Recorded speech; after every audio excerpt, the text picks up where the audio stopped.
Hello. We're going to continue talking about chiral molecules, and now we're going to be studying how can we do some manipulations of our drawings to draw enantiomers and other type of molecules, such as diastereomers. We will see now how we do these manipulations. First, I am going to just draw one molecule, and let's say that we have only one chiral center. So let's do this. And I'm going to put a chlorine here. So and let's start naming that. This molecule is, say, carbon 1, 2, 3, and 4. So this is 2-chlorobutane. And now we know how to determine the absolute configuration of the chiral center. What we're going to do is now assign priorities. When we do that, remember by atomic number. Highest atomic number here is chlorine. Then I am between, I'm going to draw the hydrogen though. There's a hydrogen there. Remember that this is sp3 carbon, so this is a CH3, and here I am missing a bond that wasn't explicitly there. So I drew the hydrogen. Now CH2, CH3. And now that I have that, I am able to assign absolute configuration. By atomic number, chlorine goes first. And then between carbon 1 and 3 substituents, we have that carbon 1 is attached to hydrogen, hydrogen, hydrogen. And carbon 3 is attached to, I'm going to put it over here, to another carbon, which is carbon 4. And then HH, so 2 hydrogens. Now that I have those, I can assign my priorities. We already said that chlorine was number 1, and now between carbons 3 and 1, notice that here we break the tie. I compare carbon to hydrogen. So we say now that then this side, where the ethyl group is, ethyl because of CH2, CH3. And now this is my priority 3, and obviously carbon, the hydrogen is the priority 4. And all I need to do is follow the sequence. I am looking at that molecule correctly because the lowest priority group is away from my view. So remember, first rule was to assign priorities. Then after we had done that, and if there is a tie, we need to break the ties, such as what we did here.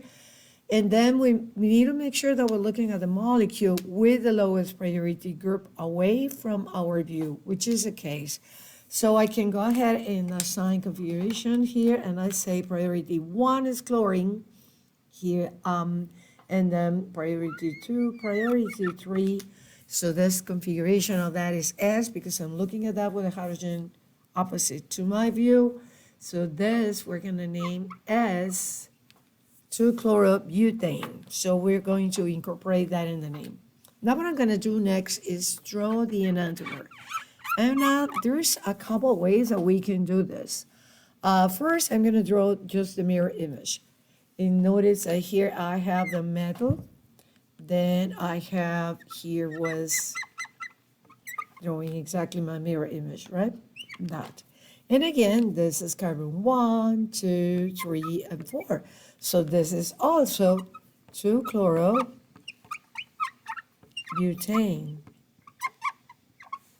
Right now, and it's still going to be drawing my hydrogen so that you keep that in mind. And priorities are going to be exactly the same. So we're going to have chlorine. We did determine that before. Notice that I'm doing a different set of numbers in a different color, because the ones that I drew originally is to give the name to the molecule.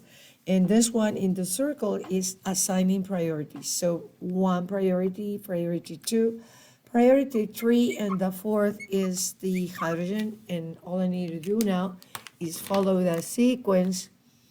And that was then 1, 2, and 3. Notice that the configuration, the absolute configuration at the chiral center is inverted for the enantiomer. So now this we're going to say is R2-chlorobutane. So I'm going to redo the drawing, not have so many things. So making that, say, a little cleaner. So that was the molecule, and I'm drawing the enantiomers, so saying that that is a mirror. So that is a pair of enantiomers. Now there is another way of drawing enantiomers. Let's say that I have an axe here. And what I'm going to do is I'm going to rotate 180 so that I overlap this two with this two.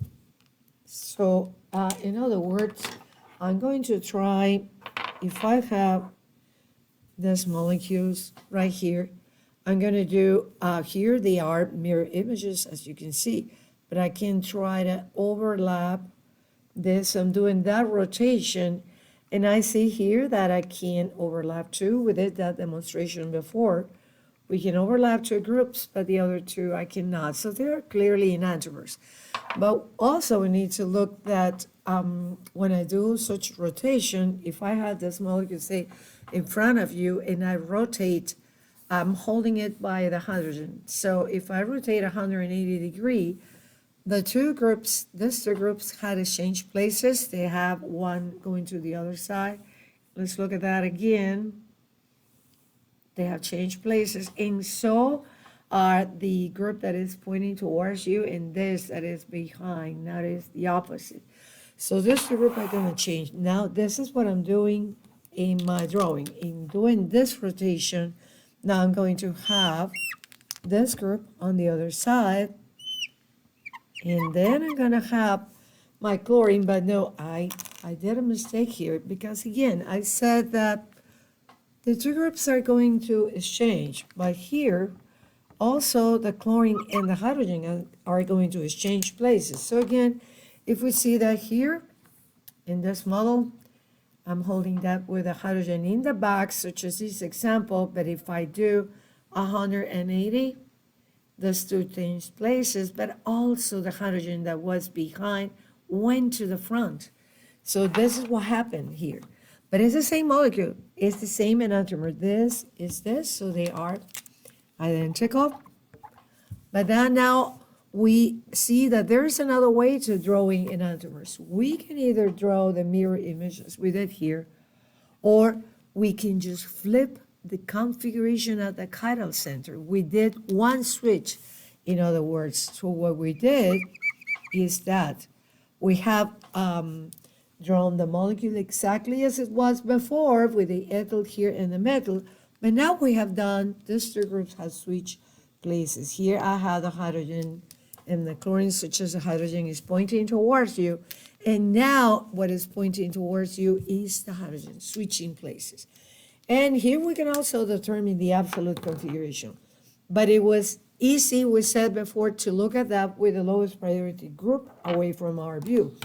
And we said that this is 1, 2, 3, that was S, and the enantiomer, as we know, has the opposite configuration, so we'll go 1, 2, 3, that's R. But if I draw it this way, now, again, the priorities are going to be the same. Priority 1, priority 2, priority 3, and 4, but I'm now looking at that incorrectly. So let's see the trick that we're going to do here. We have to draw the enantiomer. We have made this change here, chlorine and hydrogen. But now, since I am looking at that incorrectly with the lowest priority group pointing towards me instead of away from my view, I'm going to follow the sequence again the same, but I'm going to do 1, 2, 3. But since I am looking at that incorrectly, I am going to assign this the R configuration. Again, the rotation was as the S, right? So counterclockwise. But I was looking at this the wrong way, let's say. Instead of having the lowest priority group away from my view, I had it in front of me.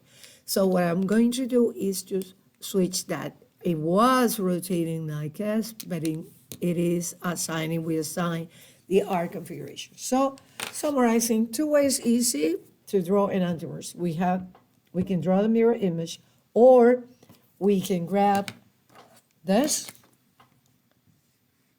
and just, what I did was change the chlorine and the hydrogen here, and that's the same thing. It is the enantiomer. We're going to continue doing exercises about that in other videos.